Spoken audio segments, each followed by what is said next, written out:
Baik, assalamualaikum warahmatullahi wabarakatuh. Waalaikumsalam warahmatullahi wabarakatuh. Itu Ya, kami dari kelompok 4. Di sini kami akan membuat video tentang aplikasi app Helpdesk, yaitu nanti akan dijelaskan oleh teman-teman saya untuk melengkapi tugas mata kuliah RPL, Rekayasa Perangkat Lunak.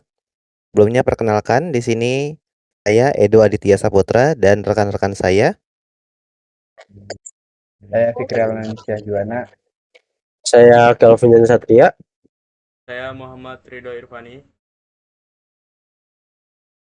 Ya, kami akan mendemonstrasikan atau menjelaskan aplikasi yang sudah kami buat. Itu aplikasi untuk uh, penanganan helpdesk. Baik, untuk lebih detailnya, penjelasan tentang IT helpdesk setting aplikasi tersebut akan dijelaskan oleh rekan saya yaitu Muhammad Ridho Irfani yang akan menjelaskan tentang alur dan juga bagaimana cara penggunaan dari aplikasi tersebut. Itu Oke, dipersilakan. baik. Terima kasih banyak sebelumnya Pak Edo atas kesempatannya. Saya izin share screen terkait aplikasinya ya. Nah, apakah share screen saya sudah terlihat? Ya, sudah terlihat Mas. Sudah. Oke, baik. Baik, terima kasih atas kesempatannya Pak Edo. Jadi terkait sistem aplikasi yang telah kita buat ini yaitu merupakan berbasis web apps dan berjalan di dalam server internal perusahaan gitu. Jadi ketika ingin masuk ke dalam server tersebut dia harus connect ke jaringan kantor terlebih dahulu gitu. Mungkin saya akan langsung saja untuk mendemonstrasikan untuk penggunaannya. Baik, di sini merupakan tampilan awal login. Di sini untuk login terbagi menjadi 3 role, yaitu satu administrator, dua user user pembuat tiket, tiga staff IT-nya gitu. Untuk awalnya mungkin kita akan masuk langsung menggunakan user administrator.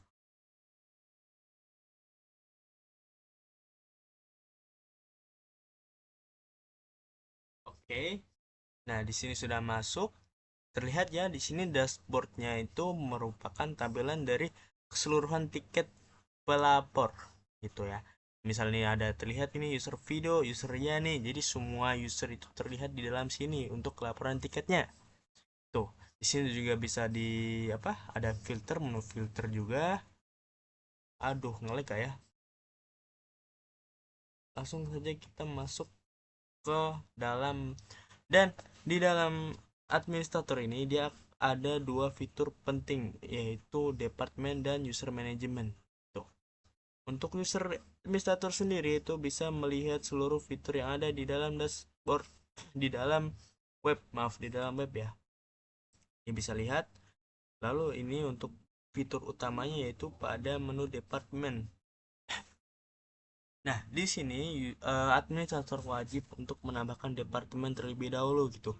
Misal di sini sudah kami tambahkan juga untuk administrator, finance, sales, technical gitu kan.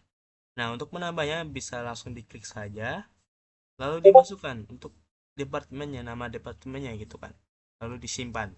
Setelah tersimpan dia akan tampil di dalam sini, di dalam dashboard utamanya. Oke, setelahnya itu ada namanya fitur user management.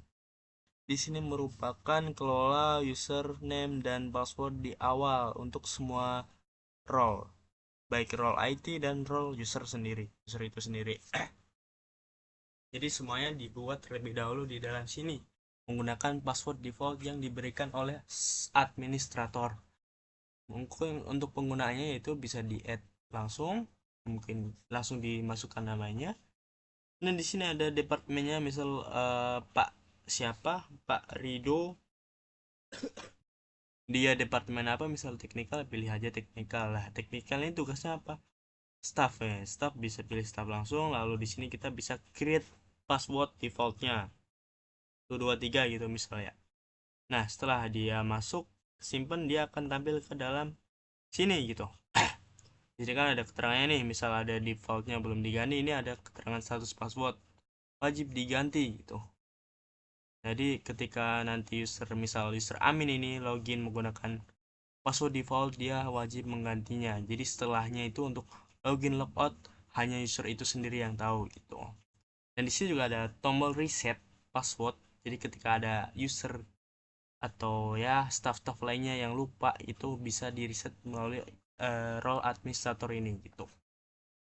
Ini juga ada fitur ya, bisa dilihat juga untuk filter ya.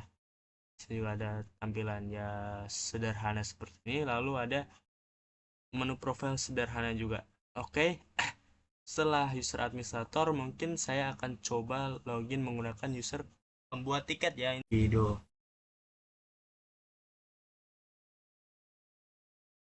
Nah, untuk pembuat tiket itu sendiri, yaitu di dashboard utamanya, dia hanya menampilkan daftar tiket yang selama ini dia buat gitu. Jadi dia tidak menampilkan tiket user lainnya gitu. Dan di sini juga bisa terlihat statusnya. Jika misal tiket tersebut udah di assign tandanya berarti masih dikerjakan, atau misal sedang in process atau sudah selesai. Jika sudah selesai, dia akan ke close.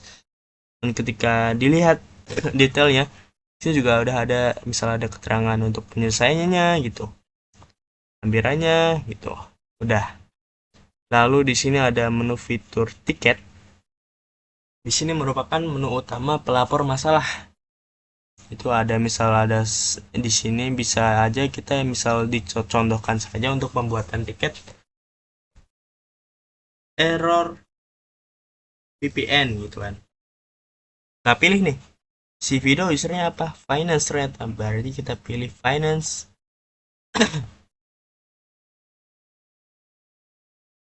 Setelahnya prioritasnya apa, misal ini high, berarti pilih high aja gitu. Di prioritasnya menyesuaikan dengan kebutuhan user itu sendiri, misal se-urgent apa error masalah tersebut gitu. Setelahnya kita bisa jabarkan secara detail ini.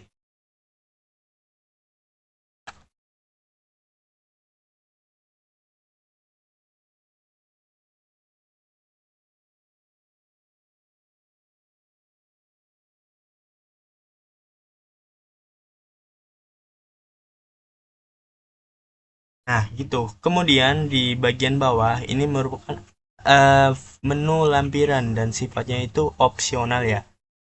Jadi ketika ada misal screenshot error, itu bisa dilampirkan di dalam sini. Kita pilih apa gitu, misal JPEG, file JPEG, PNG atau PDF-nya gitu. Dan maksimal itu 5 MB di batas ini untuk untuk manajemen database juga gitu. Kemudian dia akan simpan, lalu dia akan tampil di dalam sini gitu. Statusnya masih new dan belum ada technical yang mengambil tiket ini atau menyelesaikan tiket ini gitu. Lalu di sini juga untuk fitur-fitur ini tidak bisa terbuka. Dia hanya bisa buka tiket dan dashboard.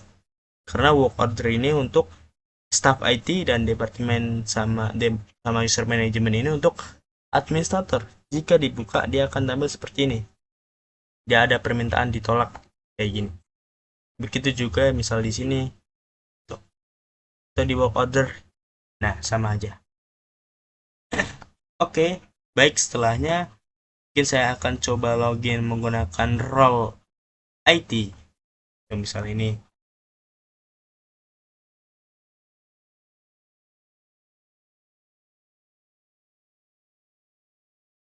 Oke, sudah masuk. Dia akan tampil seperti ini.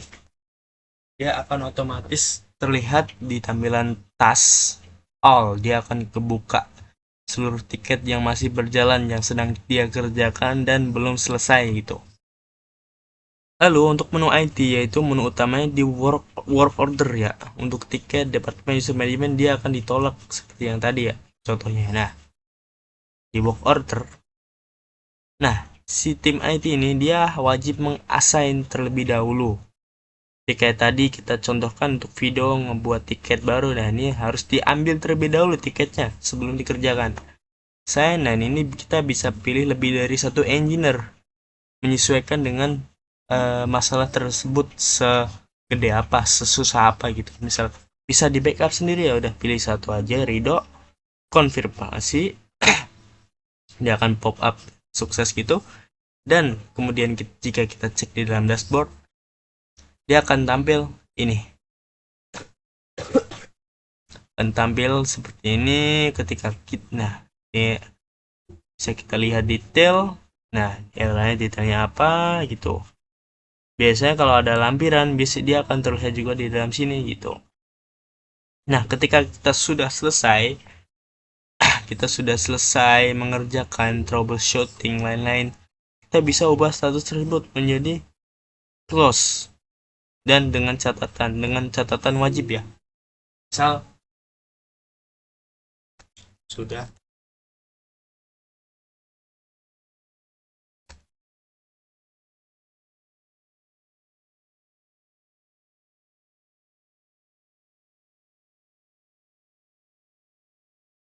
misal seperti ini gitu, simpan perubahan, oke, lalu sukses, seperti itu. Udah, dia akan hilang gitu.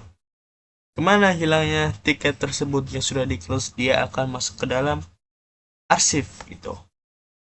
Dan ini nggak bisa diedit, dia hanya bisa dilihat saja gitu, tiket-tiketnya gitu.